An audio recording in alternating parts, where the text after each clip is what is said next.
Hey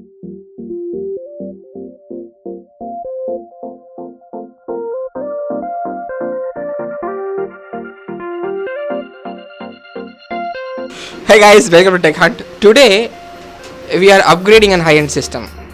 Well, the two things that we need to look at today are an NVMe SSD M2 hard disk and Coolant Master thermal cooling system. We will upgrade this particular i5 PC, okay, which is an i5 7th gen K processor with an ASUS Z270A Prime motherboard.